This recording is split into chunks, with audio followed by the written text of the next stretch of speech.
Strasbourg Music Week.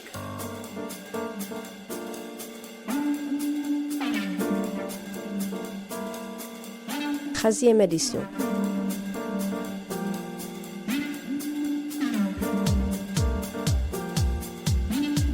Du 26 au 29 mai 2025.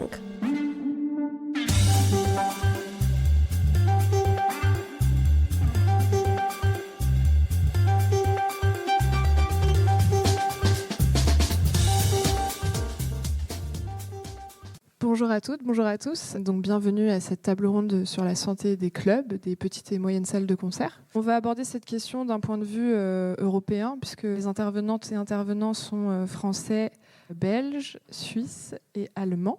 Je vais peut-être commencer par me présenter. Donc, Cécile Moreau, on m'a demandé d'animer cette conversation parce que j'ai réalisé une étude avec l'AFDMA sur justement les dynamiques, les problématiques rencontrées par les salles de concert en Europe, dans les villes européennes. Et d'ailleurs, j'ai laissé des petites maps sur les chaises du premier rang qui résument un petit peu les conclusions de l'étude et qui montrent toutes les dynamiques qui font pression actuellement sur les salles de concert. Donc l'idée, c'est un peu de discuter de ces dynamiques ensemble et de voir aussi comment chacune fait face à tout ça et de pouvoir repartir avec des idées, des réflexions et un peu des pistes d'action.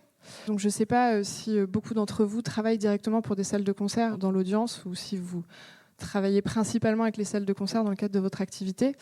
Mais je pense qu'on est tous d'accord pour dire que ce qu'on peut appeler clubs ou les petites et moyennes salles de concert constituent un maillon assez important de l'écosystème de la musique, notamment pour la formation des artistes et leur formation scénique.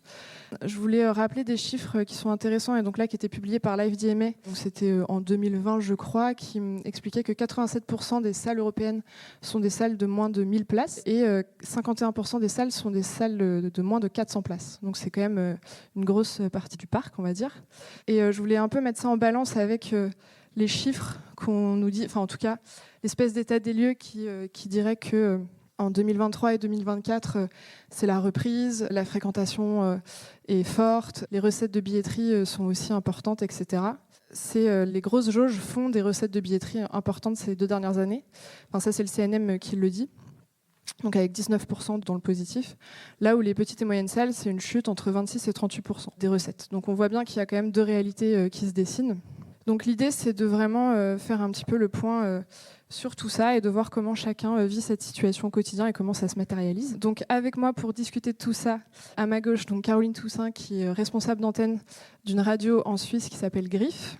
Et dans le cadre de la radio, elle a réalisé et produit un podcast en 5 épisodes sur l'état des lieux des clubs en Suisse romande, qui est vraiment super, donc je vous invite pour les francophones à aller l'écouter. Ensuite, Pierre Dugelet, qui est directeur du Périscope à Lyon, qui est une salle de 200 places dans le centre-ville de Lyon, qui c'est principalement du jazz et musique improvisée. Vous faites partie des réseaux Fedelima, AJC, et vous êtes derrière pas mal de projets, donc vous êtes assez hyperactif, j'ai l'impression. Ensuite, Laure Togola, qui est programmatrice de la Boule Noire, là aussi une salle de 200 places à Paris. Tu es aussi cofondatrice du collectif Au-delà du club, qui réfléchit comment on peut faire évoluer la question de la club culture. David Dehart, toi tu es directeur de Court-Circuit, qui est la fédération des musiques actuelles en Wallonie et à Bruxelles.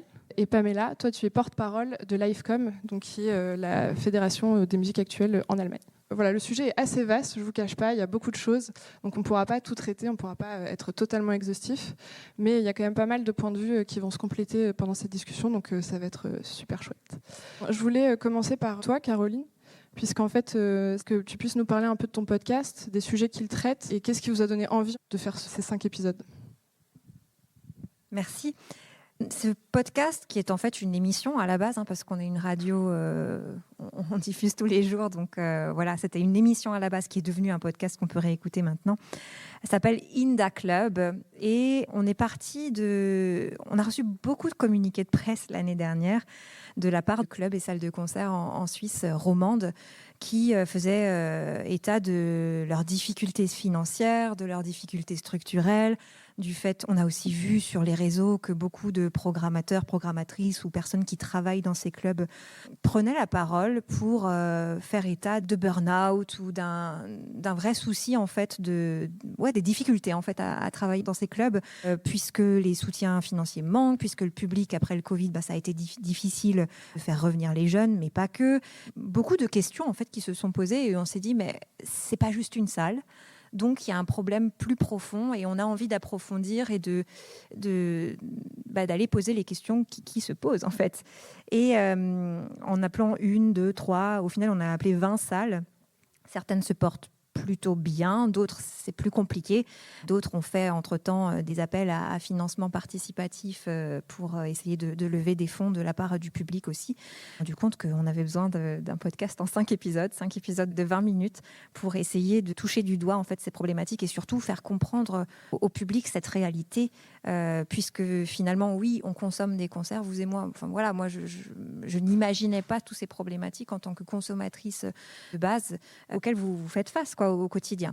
Et on est donc parti sur la géographie de la Suisse, en fait. La Suisse, on est un tout petit pays, mais on a énormément de salles de concert, notamment de petites salles, petites et moyennes salles.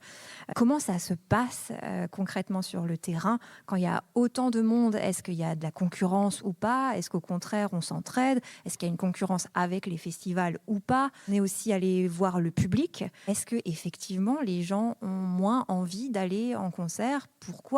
Est-ce que les jeunes sont peut-être plus réticents? Est-ce que les plateformes de streaming audio sont vraiment aussi un concurrent entre guillemets? Ou en tout cas, ça a changé nos habitudes, ça c'est certain, c'est quelque chose qu'on s'est rendu compte. Et aussi parler des solutions en fait. Est-ce qu'il y a un club du futur qu'on peut inventer?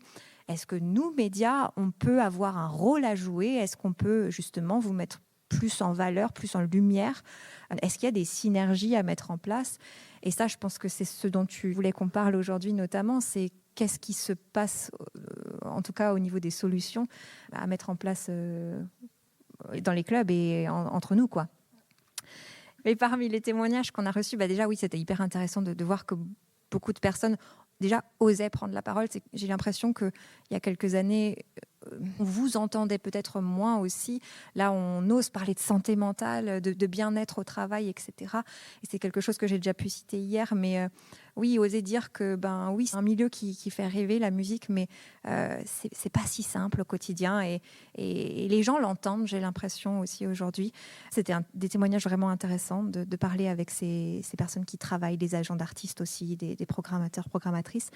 Et après, c'est hyper intéressant de voir aussi les synergies qui se créent. Et moi, c'est vraiment ce que j'ai envie de retenir de cette enquête, c'est que pas mal de clubs vont chercher un autre public en essayant de trouver aussi d'autres personnes pour travailler. J'ai en tête ce club en Valais qui travaille désormais avec une association de personnes en situation de handicap pour que ces personnes peut-être n'osaient pas venir dans les clubs, mais oui, c'est possible. Ils et elles peuvent travailler avec, je crois que c'est dans les cuisines, dans ce club-là. C'est aussi le cas pour les écoles. Est-ce qu'on peut aller dans les lycées? Est-ce qu'on peut aussi aller dans des maisons de retraite pour essayer de trouver des personnes qui pourraient venir dans les clubs? On a organisé, nous, la radio, un événement avec un club à Neuchâtel récemment. Hyper intéressant de faire venir des familles dans un lieu qui est plutôt réputé punk. Et le club a dit que c'est super d'avoir ces médiations en fait avec des publics qui n'ont pas forcément l'habitude ou qui n'ont plus l'habitude. Quand on devient parent, peut-être qu'on sort moins, mais pouvoir revenir avec ces gamins, c'est plutôt cool. C'est pas la même, c'est pas pour un concert, c'était pour une journée d'activité, mais est-ce que justement peut-être se diversifier, c'est une des solutions? Ils organisent beaucoup de lotos, ils organisent parfois d'autres choses, pas forcément musicales. Je ne sais pas si c'est la solution, c'est à vous de dire, mais beaucoup de clubs, en tout cas, se réinventent aussi sur d'autres structures, d'autres domaines, en tout cas. Et voilà. Merci.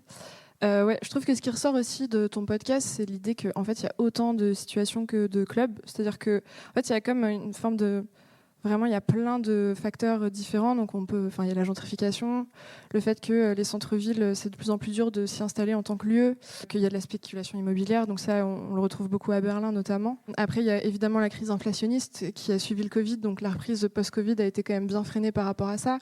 Il y a évidemment les phénomènes de concentration. Donc là, le SMA intervient tout à l'heure, mais ils ont sorti une cartographie intéressante avec Street Press sur justement qui détient quoi dans le secteur de la musique en France. Et c'est assez parlant. Donc ça entraîne des phénomènes de grosse production, etc., qui fait qu'il y a une différenciation avec les petites et moyennes salles. Il y a évidemment les changements de consommation des publics. Il y a aussi les changements, les problématiques, et tu l'as dit, des ressources humaines, mais aussi du bénévolat, parce qu'en fait, pareil, la VMA avait sorti un chiffre qui disait que presque jusqu'à 34% des activités d'une salle de concert étaient réalisées par les bénévoles, et que c'est quelque chose qui en fait ne fonctionne plus si bien, parce que c'est hyper dur de pérenniser les bénévoles. Donc voilà, il y a beaucoup de problématiques, sans parler aussi de l'environnement politique. Globalement, on n'est pas sur une tendance vers plus de politique culturelle et plus de subventions publiques ou de dotations publiques. On est plutôt sur une dynamique inverse. Donc chaque salle ne fait pas face au même problème ou avec la même intensité, mais en tout cas chaque salle doit se débrouiller un petit peu avec tout ça et du coup trouver sa manière de réagir et ou en tout cas peut-être sa manière de se démarquer en fait et de prendre le contre-pied de tout ça. Donc moi je voulais vous demander, donc peut-être à ceux qui dirigent ou programment dans des salles, dans ce panel, quelles sont vos problématiques ou en tout cas les principales et quelle est la réponse que vous avez trouvée à ce stade pour y répondre. Donc nous, la Boule Noire, donc c'est une salle de 200 places qui est dans Paris et qui est ouverte quasiment toute l'année. Il y a des concerts tous les jours et donc qui tourne beaucoup. C'est une salle, on en parlait, il y a différentes, en fonction des villes et des salles, il y a différents modèles de fonctionnement. Nous, on a un modèle un peu hyperactif aussi, où on a des concerts tous les soirs, toute l'année. On ferme juste du 15 juillet au 20 août. Donc voilà, donc déjà, on utilise la salle à son maximum. Première information. Au niveau vraiment des dates, de se diversifier au maximum, c'est-à-dire d'avoir des privates, d'avoir des résidences quand la salle n'est pas utilisée le matin, d'avoir des tournages. Enfin, on va dire que un peu le biais positif ou négatif de la Boule Noire, c'est d'être vraiment ouverte 24 heures sur 24. C'est un peu un objectif pour tendre vers un équilibre financier. Mais est-ce que déjà c'est un bon objectif ? Je ne sais pas. Parce que ça induit d'autres problèmes de fonctionnement, de fatigue, des équipes, etc. Et on court aussi après un équilibre financier pour réussir à être à l'équilibre en tout cas à la fin de l'année. Mais ce qu'il faut dire, et je pense qu'il est important dans mon cas, c'est qu'on est lié à La Cigale, donc qui est une salle de 1400 places. C'est la même entreprise. Et donc forcément, les coûts sont partagés avec une entité qui rapporte plus d'argent, qui a une marge beaucoup plus importante que nous qui sommes une salle de 200 places. Et donc, en fait, la plupart des salaires, des fonctions support sont gérés avec La Cigale et payés grâce à La Cigale. Donc forcément, c'est ce qui fait aussi que la Boule Noire existe, je pense, et a un équilibre qui fonctionne après toutes ces années. Voilà déjà pour la situation. Et après, donc ça nous permet à nous de pas avoir la problématique vraiment d'urgence à, par exemple, aujourd'hui, comme l'ont fait certaines salles en Suisse, dire voilà, c'est soit on arrête, soit on a besoin d'aide ou on a besoin de changer de modèle.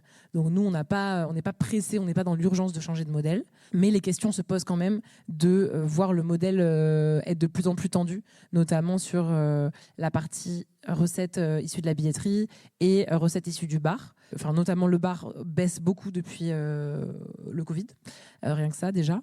Enfin voilà, ça c'est vraiment un sujet. Je me rappelle pendant mes études, on nous disait que c'était les saucisses et la bière qui faisaient la pérennité d'une salle de concert. Aujourd'hui, c'est plus du tout le cas, en tout cas pour la Boule Noire. Moi, j'ai des dates où le bar me fait perdre de l'argent parce que le fait d'ouvrir le bar et j'ai pas assez de consommation pour payer les personnes qui travaillent. Donc ça, c'est vraiment un truc qui est assez ubuesque dans l'idée d'une salle où voilà, ces recettes-là, normalement, viennent aider le fonctionnement de la salle. Nous, c'est un service. Des fois, on se pose la question, est-ce qu'on ouvre le vestiaire ? Pareil, parce qu'il y a 3 vantaux au vestiaire, on a payé quelqu'un. Donc maintenant, on repose vraiment énormément sur la billetterie et ou la location de concert, la location de la salle quand c'est des contrats de location. Mais donc ça change un peu la manière dont moi, en tant que programmatrice, je réfléchis à mon business sur l'année, c'est sûr.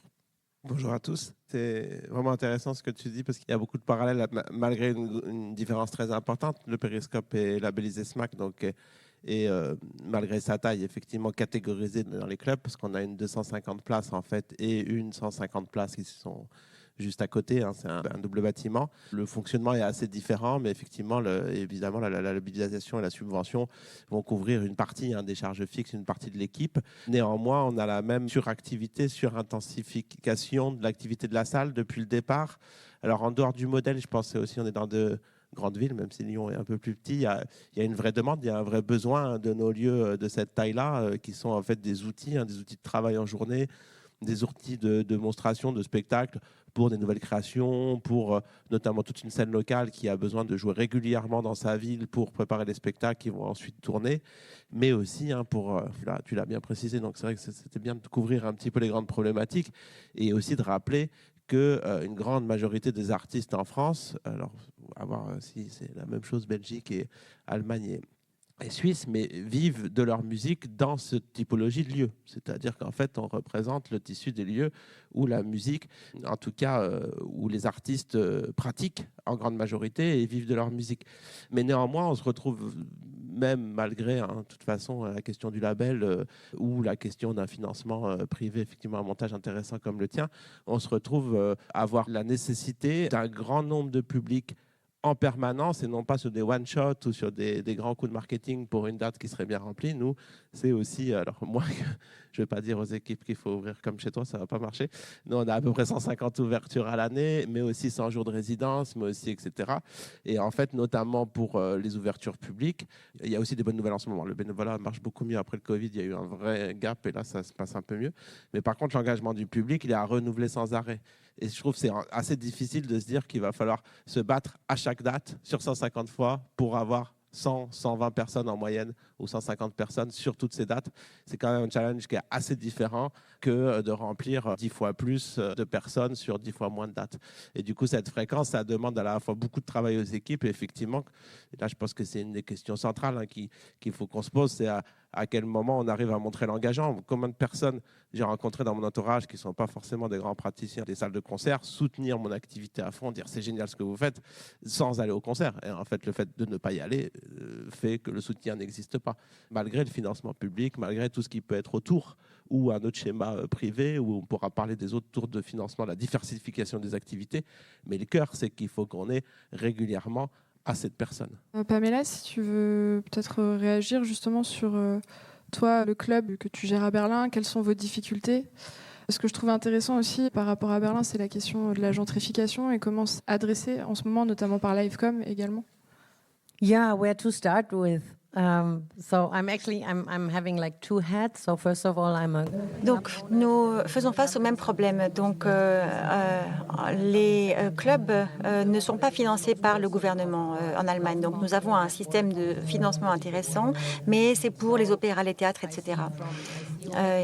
Donc, nous avons simplement une petite part de financement pour la programmation, mais en fait, ça ne vaut même pas le coup d'en parler finalement, parce que ça n'est pas suffisant du tout. just go ahead.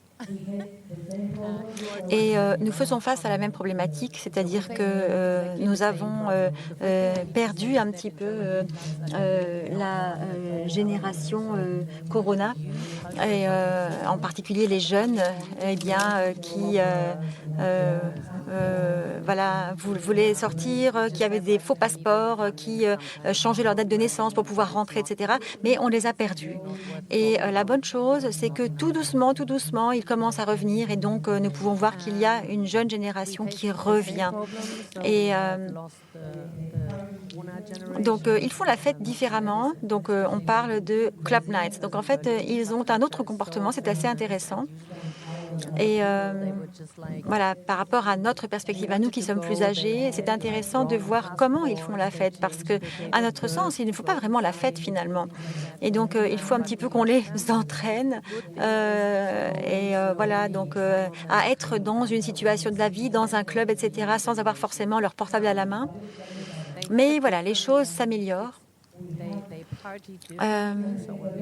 Je pense qu'à Berlin, le plus grand problème concernant la foule, c'est qu'en fait, tout est tellement cher. Les clubs sont très chers. Nous devons être plus chers. Nous devons augmenter nos coûts parce que nos coûts eux-mêmes augmentent. Mais les gens de Berlin, ils n'ont pas plus d'argent parce que les prix de l'immobilier qui étaient véritablement bas par le passé sont en train d'augmenter. Donc, tout devient plus cher et les gens n'ont plus d'argent pour sortir. C'est un véritable problème. Et donc, j'aime beaucoup ce que vous avez dit, le fait qu'il faut qu'on trouve 150 dates pour 150 personnes. Et donc, nous, on a à peu près 250 shows par an. Donc, on essaie également d'avoir un double show, par exemple, tout d'abord un concert, puis on ouvre pour le club, donc le soir, la nuit. Et donc, nous avons un programme très diversifié. Donc, on ne fait pas des choses mainstream. On fait beaucoup de concerts de jazz et puis beaucoup de genres diversifiés qui ne sont pas justement mainstream. Et donc, cela veut dire que même avant le Covid, nous avions des clubs ou bien des concerts avec juste une centaine de personnes, tout en sachant à l'avance que nous allions perdre de l'argent. Mais notre passion, c'est de présenter des artistes et de présenter ces genres. Et nous étions en mesure de les financer par des shows plus importants. Mais ça ne fonctionne plus. Et c'est le plus grand problème auquel nous sommes confrontés. Parce que nous voulons et nous devons présenter des genres de niche, des jeunes artistes, etc. Mais lorsqu'on ne gagne pas suffisamment d'argent avec les autres représentations, eh bien, on ne peut plus faire ça. C'est-à-dire qu'en fait, cela a un impact sur la diversité qui se rétrécit de plus en plus pour arriver finalement à simplement quelque chose de très basique sur le plan culturel. Et on parlait de gentrification, c'est un grand problème à Berlin parce qu'il y a beaucoup d'argent qui arrive à Berlin parce que Berlin, c'est une ville très chouette, c'est très coloré, tout le monde aime Berlin, tout le monde veut y aller, donc ils amènent beaucoup d'argent et donc ils construisent des appartements très chers et du coup, il y a beaucoup de personnes qui ont beaucoup d'argent qui viennent, qui veulent être dans le centre et qui veulent avoir justement tout cet environnement très coloré. Mais on ne peut pas non plus être trop sonore. Donc, il ne veut pas non plus... Alors, il faudrait bien avoir des trucs un peu funky, un peu fous, mais bon, pas vraiment autour d'eux, un peu plus loin. Et donc, ça veut dire que nous faisons face à de nombreux problèmes avec, par exemple, le fait que les maisons, les appartements sont construits de plus en plus près de nos locations, mais du coup, les gens se plaignent que, voilà, c'est trop fort, il y a trop de bruit, les gens fument dehors, les gens rient. Par exemple, j'ai un policier qui est venu dans mon nightclub parce que quelqu'un l'avait appelé et je lui ai dit, mais regardez, il y a juste quelques personnes, ça n'est pas fort. Et le policier m'a dit, oui, mais en fait, il rit. Et là, vous êtes là et vous vous dites, non mais c'est pas possible, est-ce que c'est pas chouette que les gens rient, je veux dire, dans cette période? Mais bon, voilà, c'est ça la situation à laquelle nous faisons face. Et voilà, alors avec ma casquette politique, comme je le disais, on essaie de trouver des solutions, en tout cas pour ces histoires d'environnement sonore, etc., et ces petits conflits de voisinage. En fait. Soit les salles de concert sont mises sous pression, ou les clubs, parce que justement, on vient les voir pour les nuisances sonores, donc soit on va être contraint de faire des travaux qui coûtent très très cher, là où en plus les promoteurs qui s'installent autour des clubs, eux ne font pas le travail d'insonorisation, quoi. C'est un problème, ce qui fait que les salles doivent ou s'éloigner, ou bien payer très cher et n'ont pas forcément les moyens. Et en plus, c'est très compliqué de retrouver des lieux dans Berlin, mais dans plein de villes en Europe, de retrouver des lieux avec les mêmes capacités et qui puissent accueillir le projet en centre-ville. Et comme tu le disais, le deuxième problème, c'est le fait que les coûts augmentent tellement que derrière la prise de risque, pour garder l'équilibre financier, on réduit la prise de risque en programmation. Et donc finalement, on ne fait plus ce travail de soutien à l'émergence et en fait ce travail de défrichage et de prise de risque. Ouais. Donc les salles, surtout en centre-ville où c'est gentrifié, sont un peu contraintes par ces deux dynamiques. Avec l'AFCOM, donc tu as... casquette politique. Qu'est-ce que vous avez obtenu ou qu'est-ce qui se passe justement sur cette question? Donc il y a la reconnaissance culturelle et il y a aussi la question de la réglementation acoustique. Il y a des choses qui pointent un petit peu à Berlin sur ces sujets. Actually, we started with the Berlin organization called Club Commission. Alors nous avons travaillé avec le Sénat de Berlin et donc nous avons essayé de les convaincre que voilà, la version club, c'était très important. Cette culture club, c'était aussi de la culture. Et ça a été quelque chose de très profitable finalement parce que du coup on a pu parler ainsi à d'autres personnes et donc on avait ce papier en main qui disait voilà, c'est de la culture, il faut que vous écoutiez, on n'est pas simplement en train de faire la fête, etc. On fait quelque chose pour la culture. Et avec le Sénat de Berlin, avec le Sénat de Berlin et avec d'autres Sénats, donc ailleurs, eh bien, nous avons vu qu'ils avaient suivi. Et puis donc l'AFCOM, qui est en fait l'organisation au niveau fédéral, on va dire, eh bien l'organisation qui chapeaute toutes ces petites organisations, nous avons été en mesure de faire en sorte que même le gouvernement allemand se rende compte qu'il s'agissait de culture. Et donc nous sommes toujours appelés culture de la nuit dans le contrat de coalition avec le gouvernement. Bon, on a parfois quelques petits problèmes avec le gouvernement, mais en tout cas, c'est écrit dans ce contrat de coalition. Et donc, c'est le point de départ qui nous permet de parler avec différents ministères. Et honnêtement, c'est très difficile parce que vous avez la perspective politique, vous avez les politiques, avec un grand nombre d'entre eux qui comprennent ce que nous faisons et à quel point c'est important de changer les lois. Mais le plus grand problème, c'est que, eh bien, il ne s'agit pas seulement des politiques. Je veux dire, ils disent oui, d'accord, il faut changer la loi, mais à ce moment-là, vous avez les gens qui travaillent dans les ministères, qui sont simplement assis là et qui disent oui, mais bon, j'ai encore 150 autres dossiers à traiter avant le vôtre. Donc, finalement, il n'y a pas beaucoup de résultats. Mais ce que nous sommes en mesure de faire d'ores et déjà, c'est qu'en Allemagne, il y a une loi pour, lorsque vous construisez une maison quelque part, qui vous oblige qui vous met dans une catégorie. Par exemple, c'est une maison d'habitation, maison à caractère résidentiel, c'est un opéra, c'est une place culturelle, etc. Et donc, nous avons été un petit peu considérés comme un bordel. Donc voilà, c'est un petit peu le même mot français. Donc on est finalement dans la même catégorie que les bordels. Donc voilà, nous ne sommes pas autorisés à être dans certains quartiers et en tout cas, on n'est pas protégés de quoi que ce soit. Mais nous avons été en mesure de discuter avec les politiques et donc nous faisons en sorte d'être considérés comme des opéras pour pouvoir bénéficier de certaines protections et donc parfois les politiques ont décidé que tiens, au lieu de construire un club comme ceci, on allait construire autre chose à la place. Et puis en raison de la catégorie dans laquelle de laquelle nous relevions, nous n'avons pas été autorisés à ouvrir nos portes là. Donc voilà, je suis désolée par rapport à ce terme d'île-oratrice qui est le terme de bordel. Donc. Mais voilà. Donc l'idée, c'est maintenant de faire changer les lois concernant la pollution sonore parce que nous avons des lois qui sont très vieilles concernant la pollution sonore en ville, etc. Et ça ne correspond plus à la situation dans les villes aujourd'hui parce que tout se rapproche, tout est beaucoup plus compact et de toute façon, il y a plus de bruit de manière générale. Et en Allemagne, il y a parfois, vous avez des rues où les véhicules ont le droit d'être plus bruyants que les êtres humains. Donc les gens qui vivent là entendent à quel point le bruit de la rue est très fort, mais par contre, rire, etc., ça n'est pas autorisé parce que c'est trop fort. Donc on est en train de changer ceci et les hommes politiques sont très, très conscients de ça. Malheureusement, on a un nouveau gouvernement, donc il va falloir voir si l'on va pouvoir avancer dans ce sens. Mais nous avons commencé à Berlin à mettre en place un projet qui permet un projet de suppression de bruit, noise cancelling.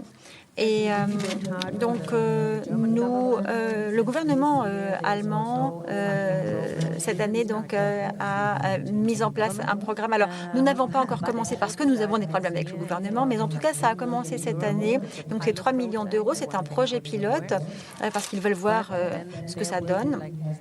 Et donc, ce sera donc la possibilité de réaliser des travaux d'isolation microphoniques, de mettre en place des systèmes pour supprimer le bruit, etc. Parce que ça coûte très cher tout ça.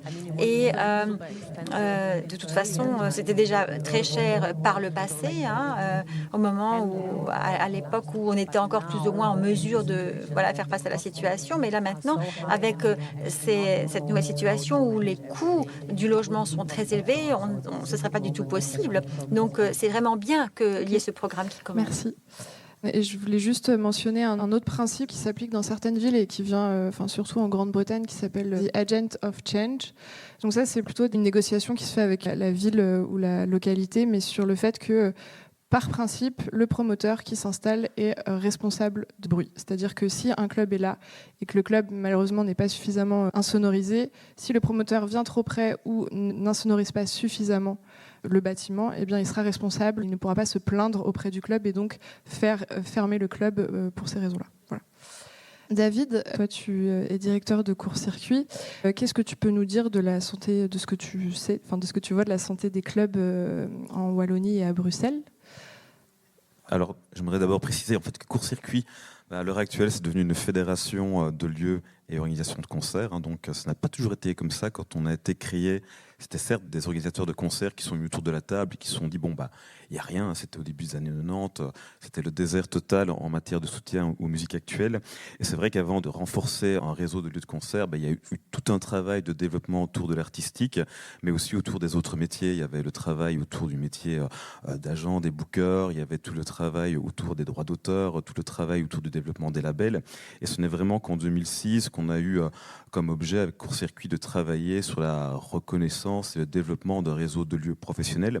Et pendant 10 ans, on s'est focalisé sur 10 lieux à qui on a attribué le label Plasma qui était inspiré du label SMAC chez vous. Donc à l'époque, le label Plasma, c'était pour la plateforme des scènes de musique actuelle. Aujourd'hui, on utilise le même acronyme pour définir les professionnels des lieux et associations subventionnées dédiées aux musiques actuelles.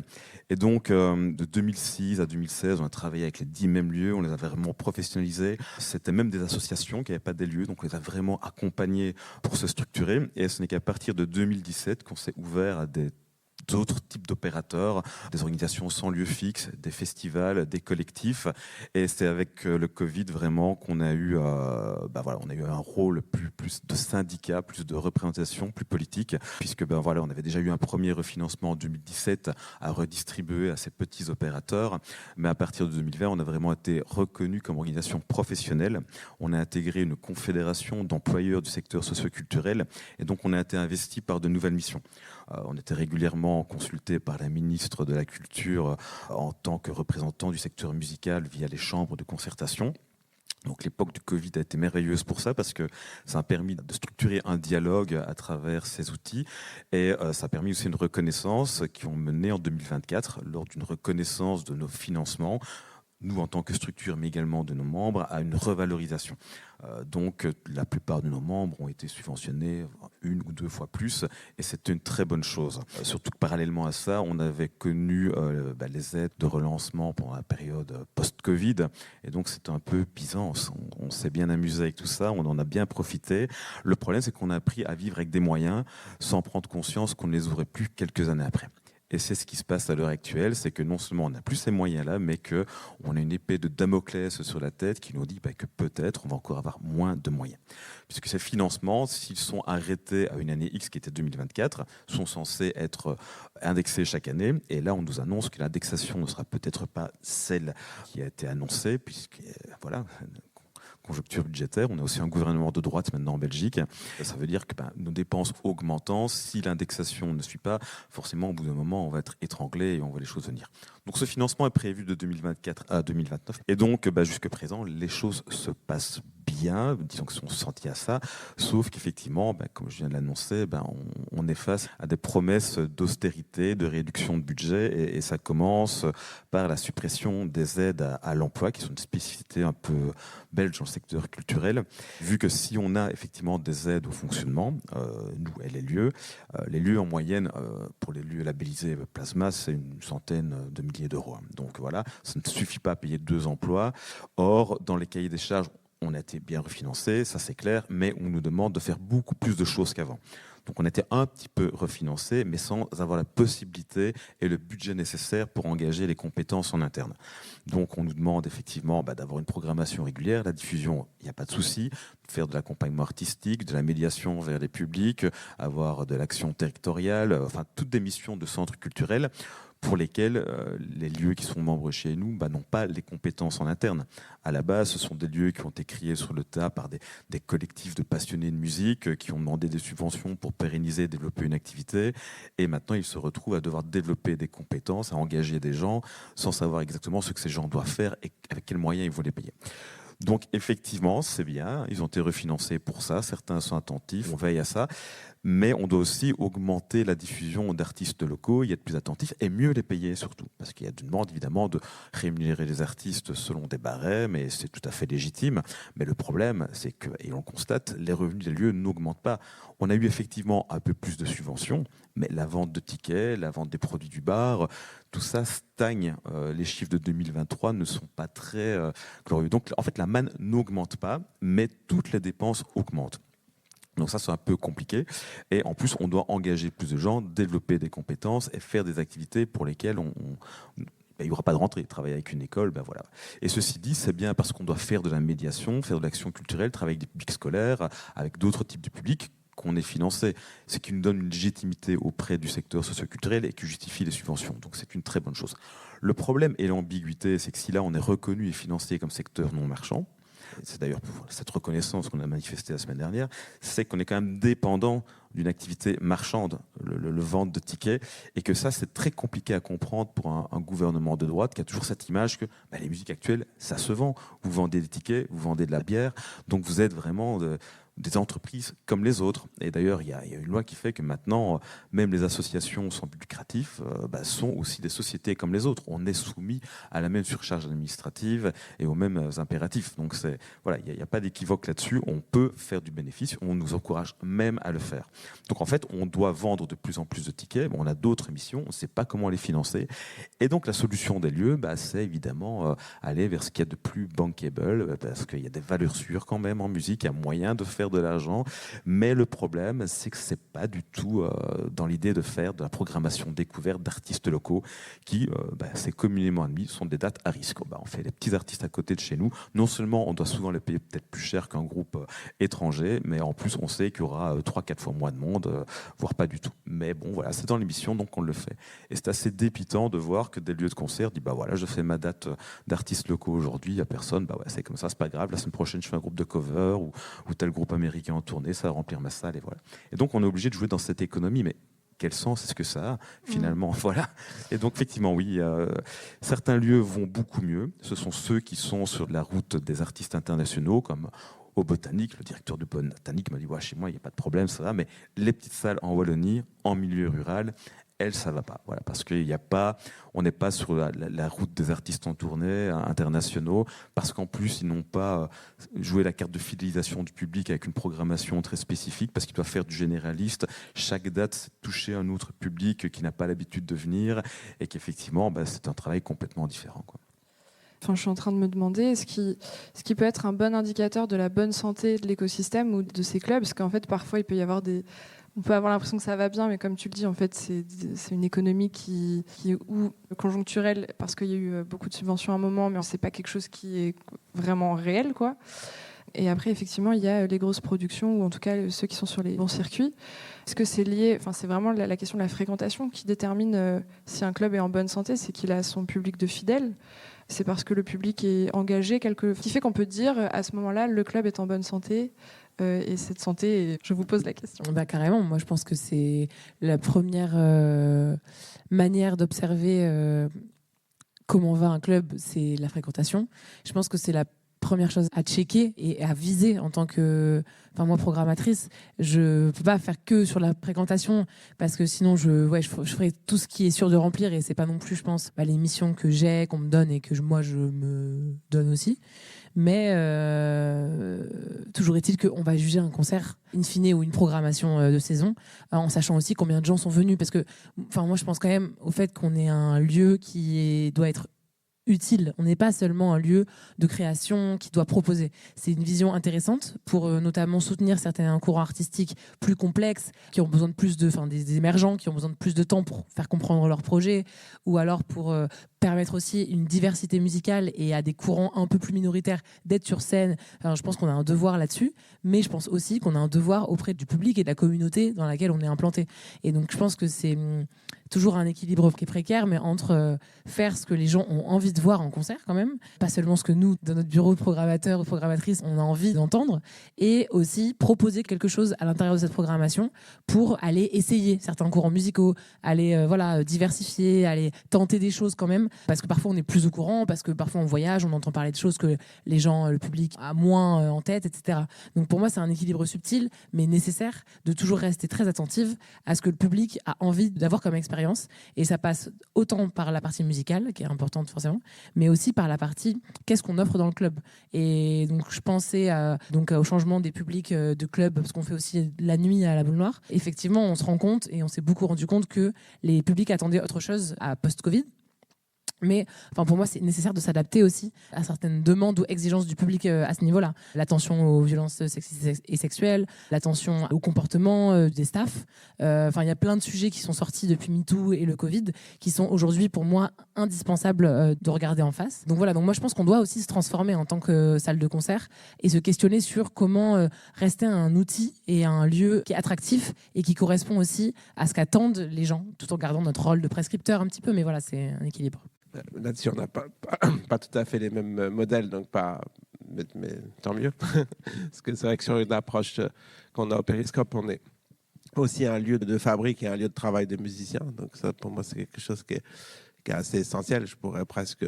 J'aurais du mal à définir si c'est la première mission, c'est de faire des résidences et d'accueillir des musiciens pour qu'ils travaillent, ou d'accueillir du public pour qu'ils voient le concert. Donc ça, c'est un équilibre. Donc c'est vrai que voir la santé d'un lieu, de leur club ou d'un lieu de cette taille-là, je pense qu'il est sur plusieurs aspects. Effectivement, il y a aussi l'implication sociale des différentes typologies de personnes qui viendraient à d'autres moments aussi que le soir même, sur toutes ces occupations.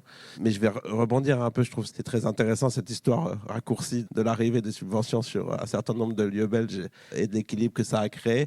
Et tu cites deux choses que je voudrais pointer, parce que je trouve qu'elles sont assez essentielles. Effectivement, il y a ce côté missionnement. Je pense qu'un subventionneur, et les choses bougent. D'ailleurs, c'est intéressant, parce que finalement, ton histoire est assez récente et on voit que les choses peuvent changer. Faut continuer d'argumenter, parce que effectivement, d'avoir amené des missions qui n'étaient pas dans le champ des musiques actuelles et de les ramener dans les musiques actuelles, nous, ça fait un peu plus longtemps que ça a été le cas en France, mais ça reste quelque chose qu'on doit défendre, même si effectivement, quand on prend ces missions, après, il faut le faire comme il faut, et du coup, il faut potentiellement renforcer, même si ça peut être pas mal pris de demander toujours plus. Mais finalement, en fait, c'est plus d'avoir changé complètement de la face de la typologie des lieux qui viennent sur de l'intérêt public et de l'intérêt général, et que du coup, à ce moment-là, il faut effectivement le faire avec les moyens correspondants, comme les autres champs artistiques.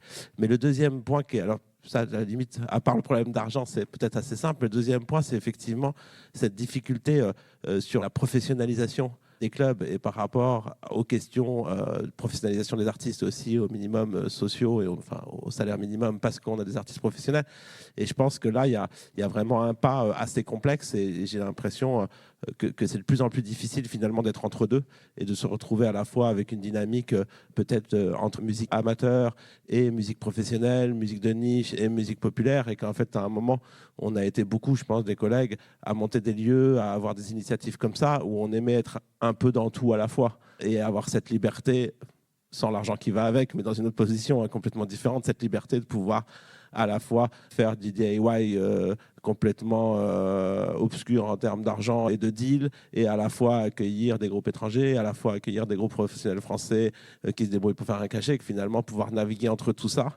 Et c'est peut-être l'avantage qu'on peut avoir, cette flexibilité de nos lieux, de pouvoir aller partout, mais c'est pas évident, parce que, et bien, fort heureusement, il y a la loi, mais je trouve qu'il faudrait aussi qu'on observe nos lieux et ce qui s'y passe, pour faire attention à adapter un petit peu toute la nomenclature de qu'est-ce qu'est être artiste amateur, qu'est-ce qu'est être artiste professionnel, la question des minimums sociaux, la question des modèles.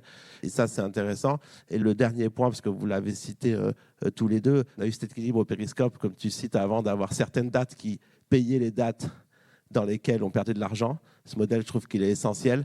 Mais aujourd'hui, faire de l'argent avec une 250 places, même sur quelque chose qui est rempli, comme tu dis, les certaines dates, les belles dates où on a bien rempli, etc.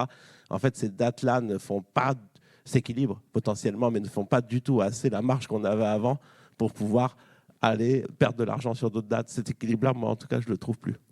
I think that especially club culture is we running clubs, we are the ones. Nous avons, alors la culture des clubs, on a toujours eu les musiciens, les styles, on est ouvert à beaucoup de choses et il y a des gens qui se concentrent ou qui sont inspirés par la musique et puis qui passent de l'un à l'autre en se laissant aller. Mais la plupart d'entre nous veulent vraiment faire quelque chose pour le grand public, qui sont ouverts, ou pour les communautés, qui sont ouvertes aux communautés. Et à Berlin, il y a une chose qui est vraie. Bon, il y a des clubs de techno classique qui sont ceux qui souffrent le plus. Parce que c'est des clubs qui faisaient de la techno tout le temps, la même techno pour les mêmes gens et les mêmes groupes de personnes, et ça ne fonctionne plus. Mais je pense qu'en 2023 et 2024, pour la première fois dans mes presque 30 ans d'activité en club, donc j'ai fait des calculs, j'ai compté le nombre d'événements que nous proposions, le public qui est venu, le nombre de gens venus, et puis j'ai fait ma petite statistique, j'ai regardé, alors pas les chiffres financiers, mais plutôt ce qui s'est passé, enfin peut-être pour chaque événement au niveau financier, et il y avait vraiment l'alerte, 250 événements, c'est-à-dire nuit club et concerts et night club, donc pas des choses commerciales, donc environ 250 événements. Et bien, nous avions pratiquement le même nombre de gens. En 23, c'était 97 000 et en 24, c'était 500 de moins. Donc, on avait vraiment le même nombre de personnes, mais au niveau de l'argent, c'était une catastrophe parce qu'en 23, ça avait fonctionné plus ou moins, puisqu'en fin de compte, quand on avait tout décompté, donc avant le Covid, nous terminions à 0,003% de bénéfices. Bon, pratiquement rien, peanuts, c'est-à-dire que c'était déjà un grand problème. Mais en 23, ça avait fonctionné comme avant. Mais en 24, rien du tout, rien n'a fonctionné. C'est-à-dire que nous ne pouvons pas continuer à fonctionner comme nous l'avons fait jusqu'ici. C'est-à-dire qu'il faut que nous nous concentrions moins sur la musique et la culture et que nous proposions davantage des choses très conventionnelles, très généralistes que nous ne voulons pas faire parce que nous sommes là pour soutenir les idées, la musique, les communautés. Bon, oui, il faut être positif, penser à l'avenir, mais si les choses ne fonctionnent pas, elles ne marchent pas, elles ne fonctionnent pas. Et ces années, on a dit donc 30% de notre énergie, donc c'est-à-dire qu'on a essayé de réduire les coûts. On avait une petite équipe, donc on ne peut pas réduire d'autres choses. Il n'y a plus de variables d'ajustement et nous ne pouvons pas relever le prix des billets ou le prix de la bière dans le bar parce que les gens boivent déjà moins, ils n'ont plus d'argent, ils ne sont pas prêts à dépenser davantage pour acheter des billets pour nos concerts parce qu'il y a des gens qui vont dépenser 400-500 euros pour un ticket pour aller voir Adèle, ils vont acheter un billet dans l'année et puis après, ils n'ont plus de budget culture.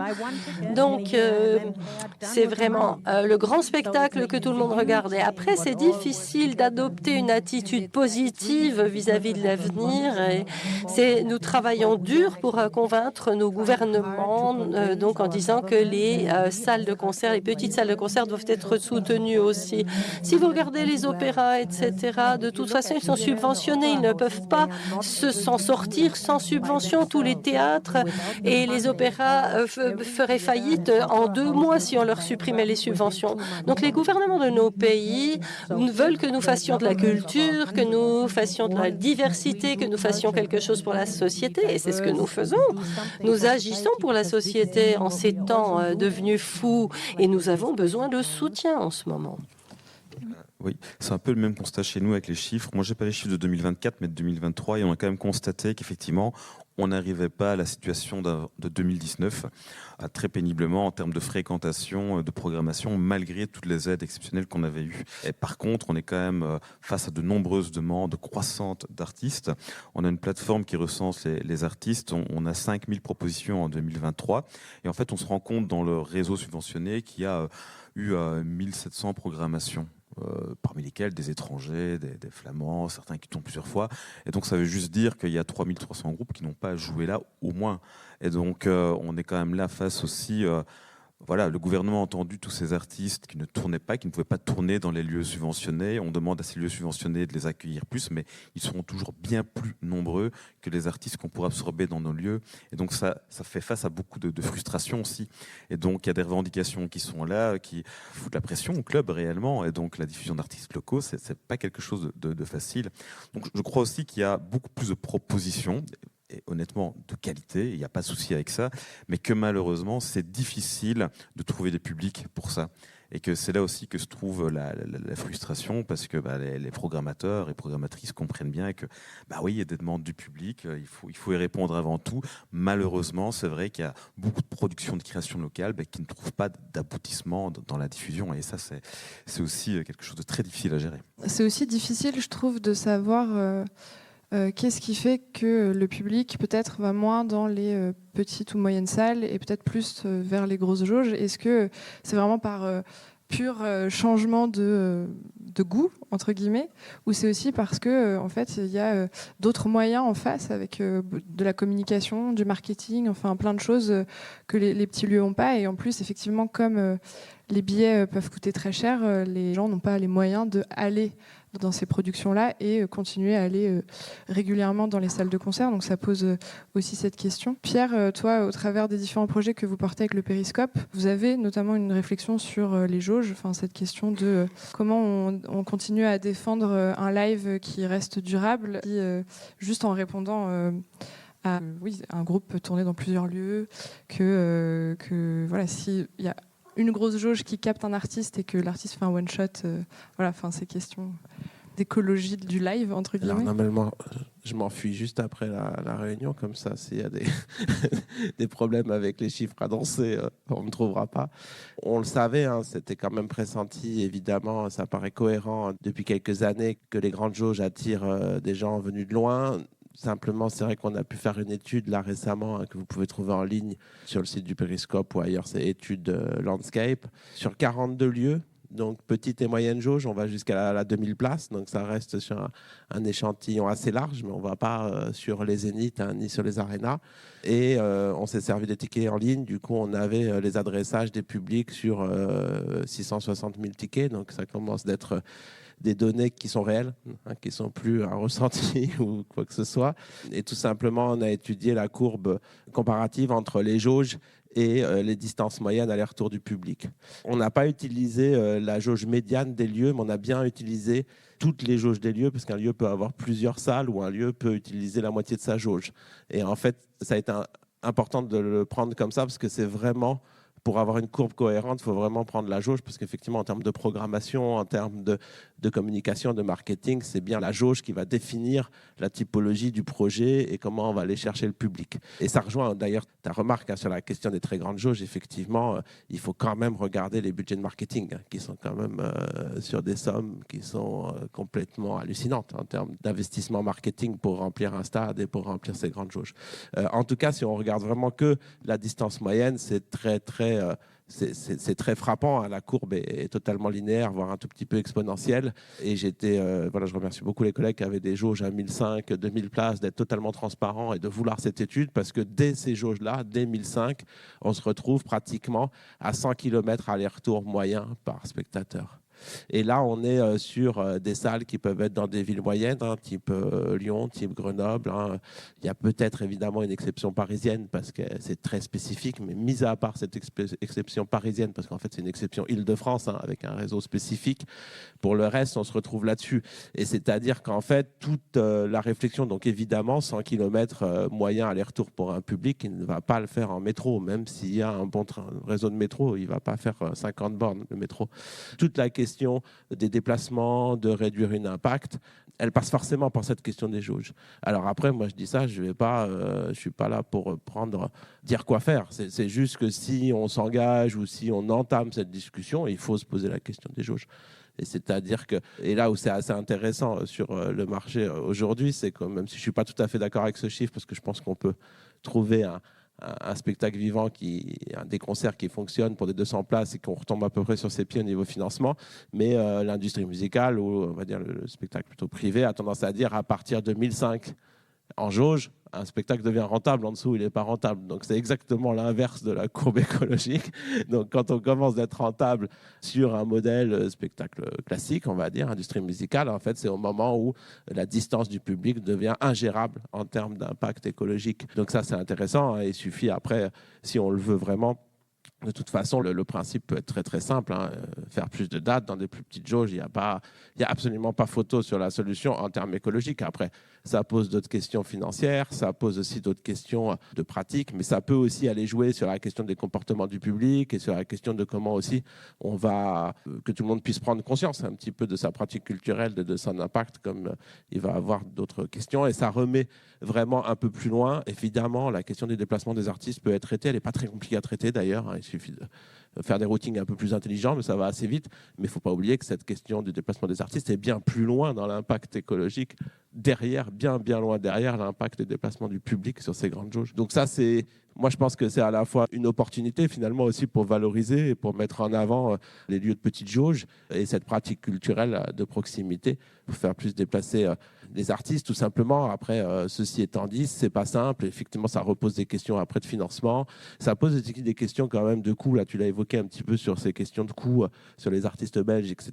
C'est-à-dire qu'à un moment, cette question de seuil de rentabilité à 1500 personnes, c'est que le spectacle devient cher. Enfin, pour 1000 raisons, pas que les artistes d'ailleurs, tout l'environnement technique, le typologie de spectacles qui sont créés et qui sont tournés, en fait, ça a un coût de plus en plus important qui va réclamer une plus grande jauge, qui va tout un rouleau comme ça qui va dérouler et qui arrive aujourd'hui. C'est quand même assez exponentiel, hein, le nombre de concerts en aréna par rapport à il y a 3 ans, c'est de la folie. Le nombre de concerts sur Lyon, hein, rien que sur l'exemple lyonnais, on a une deuxième aréna après la Altony Garnier qui s'est créée. Le nombre de concerts en stade, je crois, a triplé ou quadruplé en quelques années. Donc là, on y va tout droit.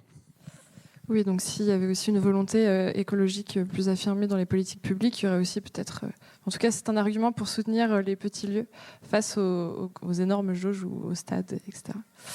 Je pense qu'on va pouvoir passer aux questions, sauf si vous vouliez ajouter d'autres choses. Pamela devra nous quitter à 15h15. Donc voilà, elle va se lever, mais excusez-la, elle a un train à prendre. Donc voilà, n'hésitez pas à poser vos questions si vous avez des questions. Merci beaucoup, c'était hyper intéressant.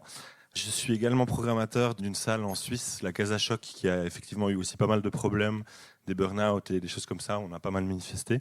J'ai trouvé super intéressant, c'est effectivement très compliqué de résoudre le problème, on voit avec les politiques que c'est très complexe. Une de mes questions, une de mes pistes, j'aimerais bien entendre vos avis là-dessus, c'est de s'attaquer, entre guillemets, aux gros justement, aux concerts de stade et aux festivals, pour qu'eux participent aussi à la culture en fait locale, parce qu'en fait souvent ils bénéficient de notre travail bien plus tard, genre 10 ans, 5 ans après tout ce qu'on a mis en place pour que en fait les artistes puissent émerger, pour que la culture change, les mœurs changent. J'entends, c'est pas les festivals qui s'occupent de mettre en place des team care à l'année et de faire de la cohésion sociale. Et j'ai l'impression qu'on devrait vraiment s'attaquer à cette problématique en, je sais pas, augmentant le prix du billet de 1-2 euros dans le festival et que ce soit reversé à la scène locale. Je ne sais pas ce que vous en pensez, s'il y a déjà des études qui ont été faites là-dessus. Moi, j'ai l'impression que politiquement, on ne va pas réussir à faire que... Actuellement, ça m'a l'air compliqué de faire que nos subventions augmentent. Donc, j'ai l'impression qu'il faut s'attaquer un peu à d'autres sujets. Et je voulais savoir ce que vous pensiez là-dessus. Yeah, thank you for this. We actually had the same idea. Oui, merci beaucoup. Alors effectivement, nous avons eu la même idée parce que effectivement, il se trouve qu'on ne peut pas dire que l'industrie musicale, eh bien, elle est équilibrée. C'est vrai que les plus grands font beaucoup d'argent, mais voilà, c'est vraiment une toute petite quantité finalement, et on s'en est rendu compte par le biais de plusieurs études. Et c'est là justement où on a déjà eu cette idée. Alors à l'heure actuelle, nous travaillons à 2 niveaux. Premièrement, nous essayons essayons d'organiser quelque chose comme cela par nous-mêmes avec voilà, des revendeurs de billets au niveau local, des petits revendeurs de billets. Ce serait plus judicieux de travailler avec les grands événements et nous essayons de leur parler. La Venation, par exemple, et donc nous essayons de leur parler, mais effectivement, ça n'est pas surprenant, c'est très difficile. Mais bon, nous y travaillons d'un côté et d'un autre côté, nous avons également une discussion avec les politiques sur ce point parce que, bon, en Allemagne, il n'y a plus d'argent pour la culture. En fait, ils n'ont plus d'argent que pour l'armée à l'heure actuelle, pour être honnête. Donc, on s'est rendu compte de cela. S'il y a moins d'argent dans les structures gouvernementales, eh bien, évidemment, c'est plus difficile pour nous d'avoir accès à des fonds auxquels, de toute façon, on n'avait pas accès avant. À moins que, voilà, quelqu'un ne veuille nous donner son argent, mais voilà. Et donc, c'est la raison pour laquelle nous avons ces discussions avec les politiques également et pour laquelle nous demandons s'il serait possible peut-être de légiférer par rapport à ça, de manière à ce que les grands contribuent par obligation. Et donc, apparemment, il existe quelque chose comme ceci en Allemagne au niveau de l'industrie cinématographique. Mais voilà, nous avons commencé il y a 1 an et demi à développer cette idée. Ça prendra certainement du temps, mais nous travaillons exactement sur cette problématique parce que nous pensons aussi que les plus grands ont besoin de nous. Ils ont besoin de nous pour faire grandir l'artiste. Et si nous ne sommes pas en mesure de créer de nouveaux artistes, eh bien finalement, eux en auront moins aussi au bout du compte. Et donc, je pense que c'est une très bonne idée. Et d'ailleurs, vous pouvez aussi donner un signal à la politique en disant, mais attendez, il ne s'agit pas que de votre argent, nous avons également une autre source de financement, c'est l'argent qui vient de l'industrie et qui retourne à l'industrie. D'accord, donc on est tout à fait d'accord, dit monsieur. Il y a d'autres avis là-dessus où on pense à la même chose? En France, ça existe d'une certaine manière. La taxe sur le spectacle, la taxe du CNM est payée par tous et c'est sûr qu'en ce moment, avec les gros chiffres des stades de l'année dernière, il y a beaucoup d'argent sur cette taxe qui couvre, et notamment une des aides à la diffusion qui est faite par cet organisme avec une partie de cet argent, aide les lieux pour leur programmation de moins de 600 places. Donc, c'est quelque chose qui est assez ciblé.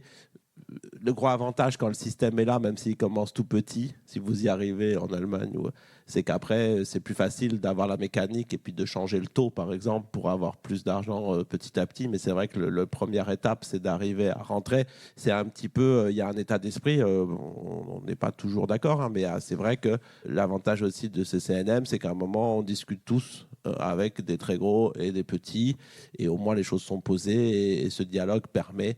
Moi, j'aimerais plus, mais quand même, on ne peut pas le nier que ça existe quand même. Il y a cette redistribution. Oui, en Belgique, j'ai quand même l'impression que ce sera un peu compliqué parce que vu l'étroitesse du territoire, ce sera un peu avoir des miettes à redistribuer, d'autant plus que la plupart des gros festivals bénéficient également d'une subvention. Donc en fait, leur demander de reverser cette somme sous forme d'une taxe, ce serait un peu absurde. Ceci dit, la Belgique est un pays absurde, mais ce serait peut-être aussi un conflit communautaire vu que les plus gros festivals sont en Flandre. Et alors, il y a quand même un sujet aussi qu'on n'a pas abordé, c'est quand même la mainmise des grands groupes comme Live Nation qui a racheté plusieurs festivals, même en Wallonie. C'est-à-dire à quel point ils sont présents partout, parce que pour arriver jusque-là, il fallait y aller.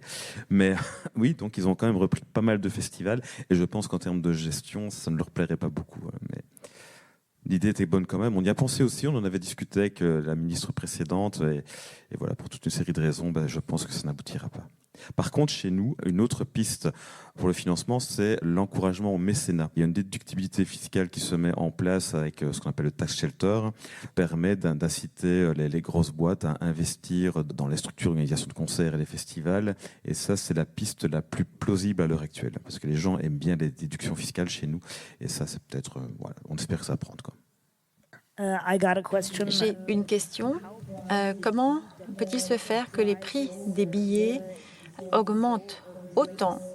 Par exemple, je me suis rendue à un concert de M&M en 2004. Il y avait donc M&M pour 51 €. M&M et puis aussi d'autres artistes pour 51 €. À l'heure actuelle, vous payez 200 € ou plus juste pour M&M. Quels sont les facteurs qui expliquent que les prix des billets aient ainsi augmenté?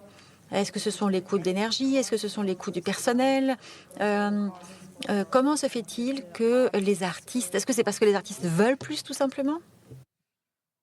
Il y a eu plein de facteurs différents. Les prix des cachets ont augmenté drastiquement depuis le Covid. Il y a eu vraiment une énorme hausse des coûts. Les cachets, moi je parle pour la France du coup, visibles à l'international, des artistes étrangers, qui sont expliqués par plein de facteurs, mais l'inflation comme tout le monde, le changement du type de spectacle, avec une plus grosse investissement dans l'audiovisuel par exemple, et dans des scénographies qui coûtent aussi extrêmement cher. Il y a eu aussi la peur du Covid et tout ce qui s'est passé pendant le Covid, qui a aussi incité les productions à gagner plus d'argent, plus de marge par concert, en se disant, en fait, on sécurise aussi l'argent qu'on fait sur les tournées. Bon, alors pour l'instant, on est assez protégé encore, en tout cas en France et en Europe, mais il y a aussi ce qu'on appelle la tarification dynamique.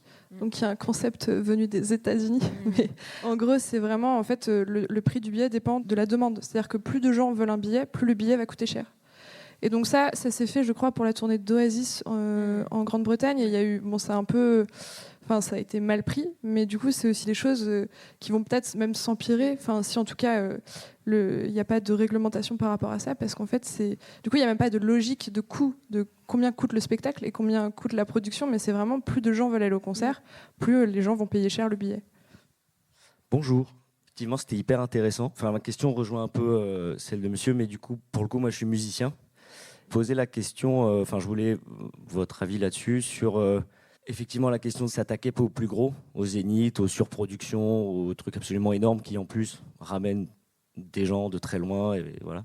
Comment nous, vous, directeurs, directrices, programmateurs, programmatrices de lieux, et nous, artistes, on peut éventuellement essayer de se mettre ensemble pour s'attaquer à ces trucs-là par de l'éducation, entre guillemets, des publics, ou proposer, des soirées, des ateliers avec de la musique et comme un peu là des conférences pour expliquer aux gens vraiment c'est quoi l'intérêt des petits lieux, parce que effectivement, comme vous le disiez, les gros lieux ont besoin de vous, de plus petits lieux, mais nous, artistes et surtout émergents, on a besoin de vous aussi pour tourner, jouer notre musique, se présenter à des publics qui ne nous connaissent pas, dans des villes où on n'est pas forcément. Donc comment on peut faire, selon vous, pour travailler ensemble davantage pour que ça soit bénéfique et pour nos artistes et pour vous, lieux, contre justement ces productions ultra démesurées, capitalistes et tout ça. Voilà. Avoir plusieurs réponses, mais c'est quand même déjà le cas. Hein. Alors je pensais, au début de votre question, je pensais que vous étiez sur la question de s'attaquer plutôt du côté professionnel et syndical, ça c'est fait. Hein. Il faut quand même aussi rappeler, et vraiment pour la France, on aurait pu se faire un petit comparatif, mais c'est rare, il faut en profiter quand on peut aussi complimenter des choses qui ont été mises en place et qui sont toujours là, hein, au niveau vraiment des petits lieux, et notamment sur le fonds PEPS, on a une aide pour les petits lieux, pour les embauches directes des artistes, des choses qui nous permettent quand même d'avoir les concerts dans les petites jauges en France aujourd'hui, qui sont bien soutenus.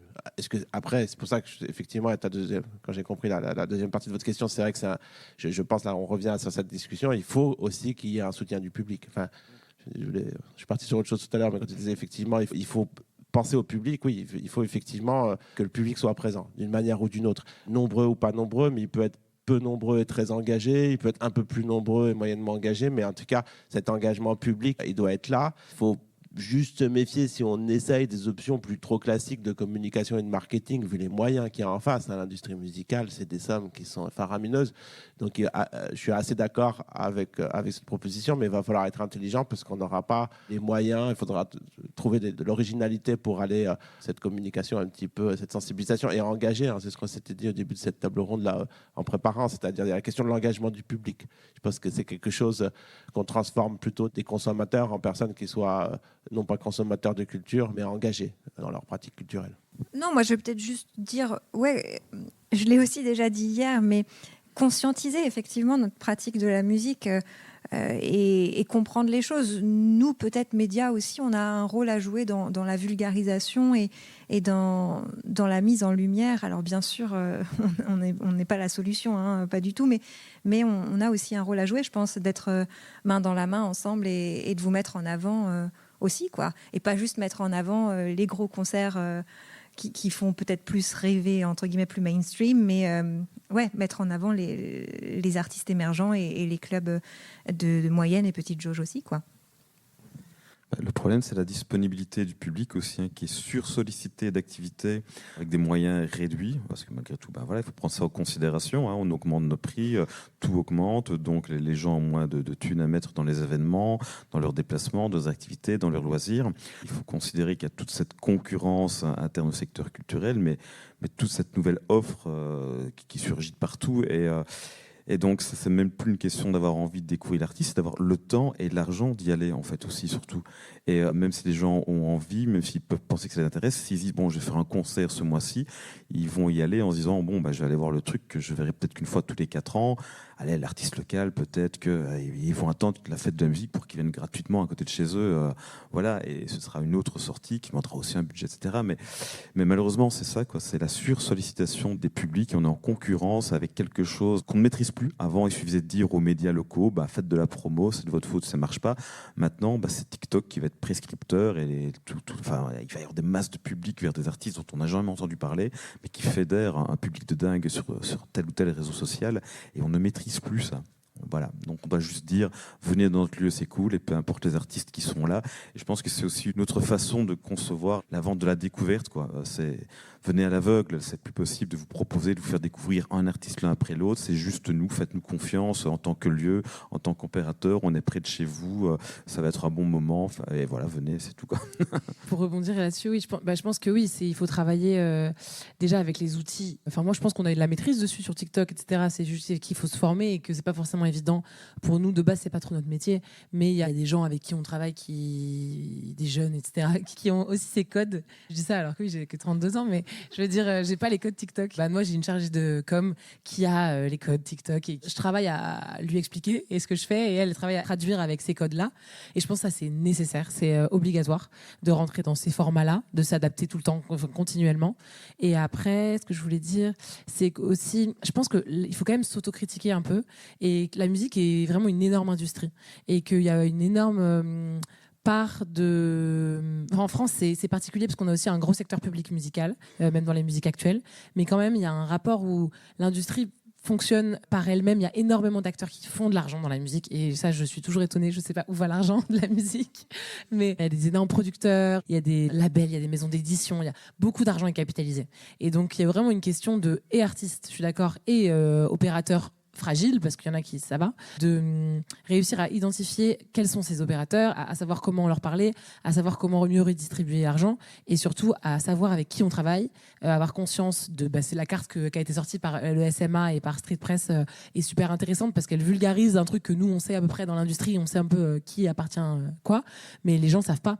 Et donc cette carte, le fait qu'elle ait été très diffusée, je pense que c'est super intéressant, et qu'il l'ait bien communiqué, notamment en disant est-ce que vous savez qu'en allant à tel festival, vous financez telle personne? Parce que c'est ça en fait le sujet, et que 90% des gens qui travaillent dans la musique sont précaires, j'ai l'impression, et pourtant il y a énormément de millions qui sortent chaque année de cette industrie, et ça grossit chaque année, donc il y a vraiment un sujet. Et oui, carrément le fait d'avoir, toutes ces grosses boîtes qui ont racheté des festivals en France, je pense que c'est partout le cas, mais voilà, c'est vraiment, on voit la concentration des propriétaires de nos espaces, les salles de concert, tout est racheté. Donc en fait, ces gens-là voient bien qu'il y a de l'argent à se faire dans la musique. Donc il y a vraiment des gens qui pâtissent de ça. Et je pense que pour finir, il y a vraiment un sujet de repolitiser l'industrie. Avec mon expérience, j'ai l'impression qu'elle s'est beaucoup dépolitisée, qu'elle est peu politisée aujourd'hui. Donc je ne sais pas si elle s'est dépolitisée, parce que voilà, ça fait pas si longtemps que je suis dans ce secteur et que j'ai une expérience professionnelle. Mais moi, je suis assez étonnée du fait qu'il y a si peu de personnes de mon âge qui sont syndiqués, qui comprennent même à quoi bon avoir un syndicat, que là, avec ce qui se passe en ce moment en Palestine, etc., on voit que les gens de la musique, ou beaucoup d'acteurs de la musique, sortent de sujets politiques en disant non, nous on est neutre. En fait, on est des lieux qui font du business. On n'est pas des lieux culturels, on n'est pas des lieux qui vont prendre une position politique. Je trouve qu'aujourd'hui, les masques tombent un peu, et en tout cas en France, encore une fois, et que ça nous permet un peu de se rendre compte que est-ce que notre métier est politisé? Est-ce que notre métier, on est prêt à se défendre pour? Parce qu'en fait, les subventions, c'est politique. Donc, à un moment, il faut savoir quand même qu'est-ce qui va se passer dans le futur, en fonction des gouvernements qui peuvent arriver, qu'est-ce qui se passera de notre secteur. Et je pense que tout ça, j'espère que ce sera des piqûres de rappel pour que les plus jeunes, en tout cas ceux qui arrivaient dans une industrie qui fonctionne, donc on se posait pas de questions, se disent en fait peut-être qu'on va devoir se battre pour protéger nos métiers, par la même occasion, se battre pour une vision de la société qu'on veut défendre et où les artistes ont une place ou pas, ont un droit à jouer ou pas, ont un minimum salarial ou pas, etc. Parce on est tous ensemble, mais en fait, il y en a qui n'ont pas besoin de se poser ces questions. donc voilà, je pense que moi, pour finir, je pense qu'il y a vraiment un sujet politique derrière tout ça. Merci pour ces avis. Merci.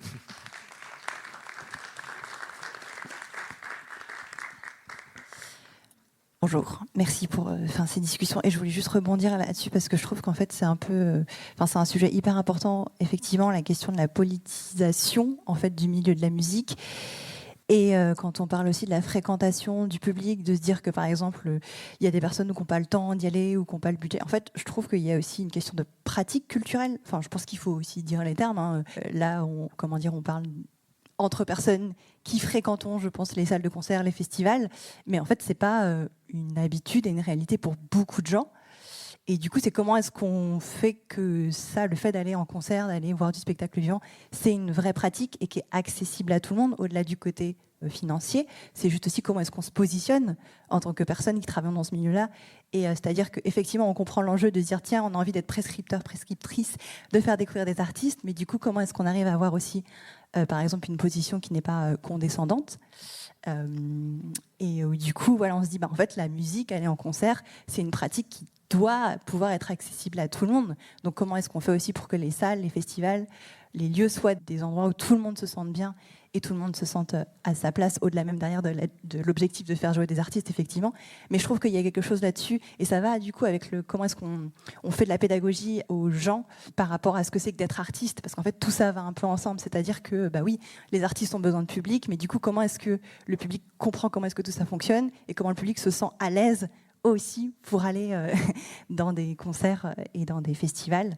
Je me permets de faire un grand monologue là-dessus, mais je trouve que c'est hyper important aussi comme question, et que je trouve qu'on se le dit pas assez, ou peut-être plus en off, mais officiellement que voilà, même de manière générale, la culture en France a quelque chose de très élitiste.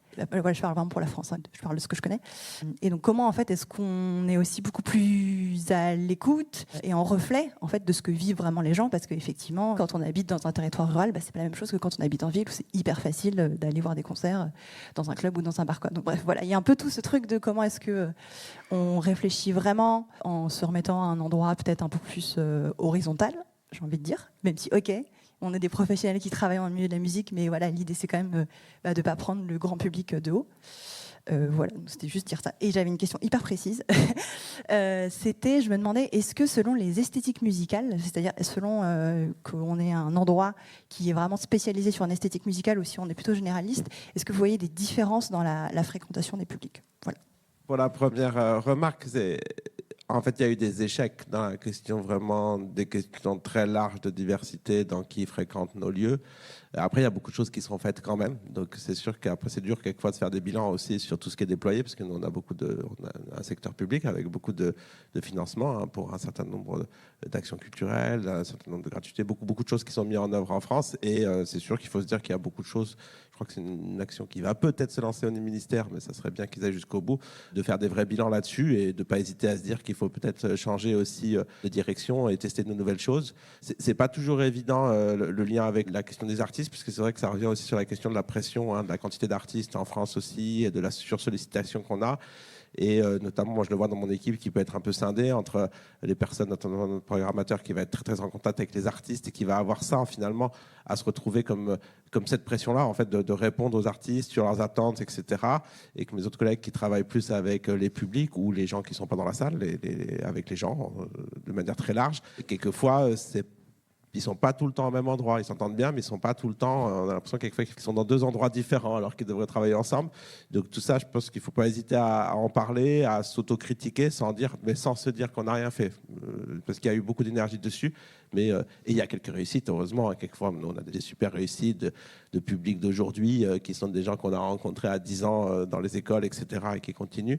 Sur la question des styles, nous, on a souvent, là, vous avez entendu notre collègue à Berlin qui parlait beaucoup de niche. Hein. moi, je pense que dans les lieux, moi, je défends moins la question de l'émergence que la question, même si elle est évidemment dans des petits lieux, mais que la question jusqu'à 250 places, on peut avoir des gens qui ne sont pas du tout émergents, mais qui sont sur des styles de niche. On peut l'appeler comme on veut, mais en tout cas des choses assez spécialisées. Donc, moi, j'ai envie de dire que les petites jauges, ou voire les très petites jauges, sont naturellement destinées aussi à des musiques assez spécialisées. Mais c'est pas évident, et notamment après, moi, je suis dans une grande ville, on est dans des grandes villes. Je pense que si on est plus en milieu aussi rural ou quoi, on a besoin d'être un peu plus large. Moi, on a la chance à Lyon de pouvoir nous spécialiser parce qu'on est plusieurs à pouvoir travailler. C'est très agréable d'être spécialisé parce que tu es précis, tu es en finesse, tu vas faire venir des artistes en tournée qui viennent de loin sur tel ou tel style. Donc, c'est assez appréciable. Mais je pense aussi, effectivement, si tu es dans un autre contexte, que tu es obligé d'être plus ouvert pour répondre à plus de demandes en fonction des territoires où tu es. Ouais, sur ta première question, moi je pense, j'ai un point de vue légèrement différent. Je pense que le secteur de la musique en France a un énorme problème de diversité. D'abord, du point de vue, là où il y a le plus d'études, ce sera du point de vue du genre. C'est là où on a le plus de chiffres, mais il y a des chiffres depuis des années qui montrent qu'il y a 14% de programmatrices en SMAC, par exemple, et que 90% des directeurs de salles sont des hommes. Enfin voilà, des choses comme ça. Que le CNM sort tous les 2 ans, donc voilà. Déjà, ce genre d'études nous montre la problématique rien que sur le genre, et malheureusement, on n'a pas d'études sur plein d'autres aspects. Que, en fait, si c'est les mêmes personnes qui dirigent les lieux, il y a forcément la non-compréhension de d'autres publics, et je parle pas du validisme, je parle pas de plein d'autres choix, notamment sur les esthétiques, pendant longtemps certaines salles de concert ont mis de côté certaines esthétiques. Enfin voilà, tous ces sujets-là, je pense qu'on les connaît tous et toutes, et qu'aujourd'hui c'est en train de changer, donc c'est plutôt positif, et on est en train un peu plus de démocratiser en fait la conception même que ce que c'est qu'une salle de concert et ce que c'est que le rôle d'un programmateur ou d'une programmatrice, comme tu disais, assez dominant et assez condescendant, d'imposer des choix musicaux, ou plutôt d'être à l'écoute de ce qui se passe musicalement. C'est quand même pas du tout la même posture. Qu'est-ce que je voulais dire d'autre? C'est fini? Ouais, désolée de couper en plein vol. Ouais, non, t'inquiète. Sur les styles et les esthétiques, c'est une très bonne question. Je pense que moi, je suis très diversifiée. Je fais beaucoup de musique de niche, beaucoup de musique émergente, des choses qui sont très variétées, qui vont être demain dans des grandes salles. Tout ça. Et en fait, forcément, la musique de niche rapporte moins d'argent. Enfin, pour moi, en tout cas. mais en tout cas, c'est l'équilibre qui est intéressant. Ouais. Pour moi, c'est la mixité qui me permet de survivre à la boule noire. Mais après, c'est Paris. Donc voilà, c'est un endroit où il y a tous les publics. Donc je sais pas. Merci pour vos interventions, merci d'être venu, merci pour vos questions, merci à la Strasbourg Music Week aussi d'accueillir ce talk. Et puis voilà, c'est fini, donc à bientôt. Strasbourg Music Week.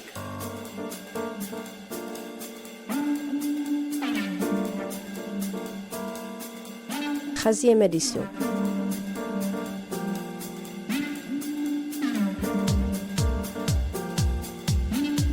Du 26 au 29 mai 2025.